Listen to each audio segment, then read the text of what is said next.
Hello, in this video we're going to be talking about work and power from topic 2.3. These are probably the two most important overall concepts we will ever learn in the whole course. Work and power come up everywhere. Just like with conservation of energy, the work and power are very closely tied to that, and the idea of work, the idea of power, we're going to use in literally almost every single unit that we ever do. So this is really good fundamental stuff. So we'll get some definitions. Work is the transfer of energy. So work has to do with the process of transferring energy from one object to the other. And the amount of energy that's transferred is the work. So we measure it in joules. Some of the best ways we can look at work is just by looking at examples. So here's a example where we'll have a pitcher throwing a baseball. Here's the speed of the pitch. So we can talk about work being done in this case. And this is the kind of language you're going to use. We say you do work. All right, so it's the process of transferring energy, and the amount of energy that you transfer is the work done. So in this case, I have a baseball that starts at rest and ends up in motion. One way we can look at that is say that the pitcher did work. The pitcher took energy from inside his or her body and transferred it to the baseball by throwing it. And now the baseball has a bunch of kinetic energy. So if you figure out how much kinetic energy the baseball has, that's the amount of work that was done by the pitcher. And here we go. We're going to plug in 1/2 mv squared. So we can think of work as a change in energy, and it's going to be maybe a little different each time depending on the context. But very often, work is the change in kinetic energy. The amount of kinetic energy gained or lost. So since I gained 94 joules of kinetic energy using 1/2 mv squared, we can see the pitcher did 94 joules of work. That's how we would say that. So one way we can think of a force is the thing that we use to transfer energy from one object to another. You can think about how you do work. How do you transfer energy? How do you give something kinetic energy? How does the pitcher give energy to the baseball? And what they have to do is they have to apply a force, right? You need to physically touch, push, and move the object to change its kinetic energy. So a force, one way we thought about it in the previous unit was a force causes an acceleration. Another way we can look at it is a force transfers energy. And so these are the ways that we say these things. And these are highlighted just to give you a sense of how we say these things. So we say you do work when you apply a force, and that transfers energy to the object. So you wouldn't say like you apply work or you transfer a force. This is just the vocabulary that we use. And again, the amount of energy that you transfer is the work.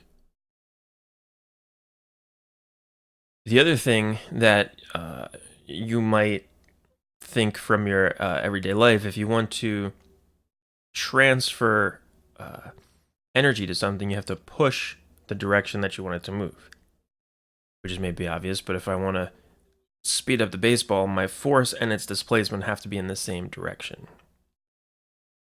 We'll look at some cases where maybe that doesn't happen. I can push in the exact opposite direction of the displacement, and that would do what we call negative work. That would actually slow something down. So if you're catching a baseball and it's coming towards you, you push away from you with the glove for that short instant to slow it down and to do negative work, to take energy away from the ball. That's still a form of work. We call it negative work. So here's the definition of the equation that we're going to use, how we find work done by a force. This is a big wordy definition, and it is the sentence version of this equation from your data booklet. So this is the equation I can use to mathematically find the work done by a force acting over some displacement. And in this problem, theta is the angle between the force and displacement vectors. You can see this is what it looks like. So if I apply a force at an angle, I'm still doing work because I'm still pulling sort of in the direction of the displacement. So what I want is the component of the force that's in the direction of the displacement. So if my force looks like this, F cosine theta would be the component that's along the displacement. That's the only part that's really doing work. It turns out this vertical piece, this vertical component, has no effect on the energy transferred to the block. If your force is perpendicular to the direction of your displacement, you will do zero work. And we can look at this equation and see why that would be. If I plug in 90 degrees here, I get zero work done. So pulling up on this block, assuming it's still moving horizontally, won't change its kinetic energy. Neither will pushing down on it. So it's only this horizontal component that affects the work. That's where this cosine of theta term comes from. So you can use that anytime you need to find the work done by an object. Work is a scalar, so we don't need to worry about signs in this equation. So positives, negatives, you don't have to worry about in here. The trig term will actually take care of whether the answer is supposed to be positive or negative. This is something called a dot product. It's a way of multiplying vectors together, but the important part is that what it gives us is work, which is measured in joules. Any type of energy or work is a scalar. So just let the trig and looking at the problem tell you whether this should be positive or negative. If you're applying your force in the direction of the displacement, it's a positive work. If you're applying opposite the displacement, it's negative work. And here we can kind of break that down. If we think about cosine and how it works, anytime you have an equation that has a sine or a cosine in it, this is a really good method to use just to mentally work through, especially like paper 1 problems and stuff like that. We know the cosine of 0 is 1, so when I'm parallel, when my force is parallel to the displacement, we could call it the parallel work, it's just going to be Fs. That cosine of theta term goes away. This is very common. A lot of problems, we're just pushing in the direction of the displacement, and you can get away with the work is just the force times the displacement, since we know that the cosine term will become 1. Of course, if I'm going 90 degrees, then like we said, the work is 0. And if I am going 180 degrees, or if my force is anti-parallel to the direction of the object's displacement, then the work will be negative Fs. And it's negative because, again, I'll be slowing the object down or taking away energy. I'm transferring energy away from the object.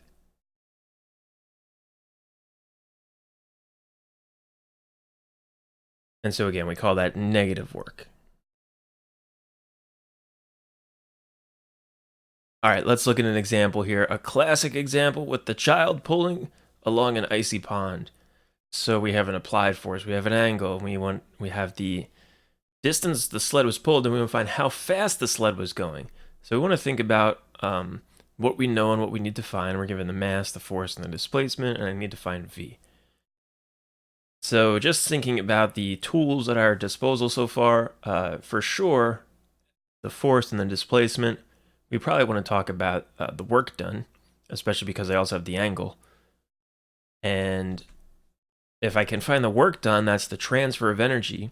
And if I want to talk about how fast it's going, that sounds like I'm talking about kinetic energy, which would be 1/2 mv squared. I have the mass, I want to find V. So first we can find the work done. And what we're going to do is we're going to set that equal to the change in energy in this problem and in this case. And it's always different, it's very contextual. But for this problem, the transfer of energy would refer to the kinetic energy that the child transfers to the sled. Of course, the fact that this problem's on an icy pond is a way of saying don't worry about friction, because friction is a force that takes energy away and does negative work, and in some more involved problems we'll have to do that. But here it's nice and easy. All I have to do then is set the work done equal to the kinetic energy transferred to the sled. It started at rest, so it just gains 1/2 mv squared of kinetic energy. And I can solve for V and plug in. It looks like I got cut off here, but that's the idea. I solve for my velocity, plug in, and I solve the problem. All right, so setting the work done equal to the change in energy is a very common type of problem This side can always look very different depending on what's going on energy-wise in your problem. Again, is there friction, all that kind of stuff. Okay, one other thing that you'll see will be force displacement graphs or force distance graphs. The equation for work assumes a constant force, Fs cosine theta. So we assume that the force is constant. That's kind of a limitation of the equation. But if I have a force versus distance graph, it turns out the area under this curve is the work. You can kind of see that if I multiply force by distance, if I multiply y by x, that's got something to do with the area. There's a little bit of a loose way to think of it, but that's one way we can think of this. In this case, notice if I have a constantly increasing force, I end up with half of the work that I would get if it was just the maximum force the whole time. Or you can think of it this way, and this might make sense. If the force is constantly increasing, then it's really just my average force times the displacement is the work. And that might make sense. 1/2 F would be the average of this force, and it would be the same as if I had a constant force of 1/2 the maximum magnitude applied for this displacement. But that only works if the force is increasing constantly at a constant rate. All right, so this you just want to kind of memorize. This is something that also comes from calculus, so you don't need to worry too much about the derivation. But when you see an equation formatted like this, the area under the curve of these two variables does give me the variable out in front. So the area under the force versus displacement graph will give me the work done, which is very useful. If you see a force distance graph or a force displacement graph, this is the only thing that you really end up doing with that graph is take the area to find the work. So you want to more or less memorize that if you see this graph, that's what you're going to do. And one other very important definition is power. And power is the rate of the transfer of energy. So power is a measure of how quickly you can transfer energy to an object or from an object. And again, this is one of the most important definitions we're going to do in this class. This will come up everywhere. Power is a little more interesting than work, just because it tends to be more useful. It tells me about the work, but also how quickly I'm doing it. Power will be measured in watts, is the unit for power, capital W. And a watt is a joule per second, and this is a very important unit definition to kind of memorize. This is a really good conceptual way to think about what power is. Joules per second, energy per time. In other words, power equals work over time. This is a definition equation that you really need to know. It's sort of in the data booklet. In topic 8, you will see an equation that says power equals energy over time, which is pretty much good enough. But that's the only place you're going to see anything like this. They expect that this is the definition of power and that you understand fundamentally what power is. So it's work over time. An example to maybe think about what power is compared to work. You can imagine you and your friend are on like the lower level of the school and you want to walk up to the second floor. And you decide that you're going to carry your friend all the way up the stairs because you're a very nice person. You could totally do that. You could expend the energy it takes to carry your friend up the stairs, to change their potential energy, their gravitational potential energy. That would take a lot of work on your part. And in some time, you would be able to eventually bring them up to the second floor. However, there is a machine made for the purpose. Your friend could just go in the elevator, and the elevator would probably bring your friend up to the second floor faster than you would be able to carry them. That idea is that you would both do the same work. You would both change the potential energy of your friend by the same amount. The elevator, though, would probably do it much more quickly because it's much more powerful, because it's fueled by like a big motor. All right, so power has to do with how quickly you do work. And the faster you do it, the more powerful.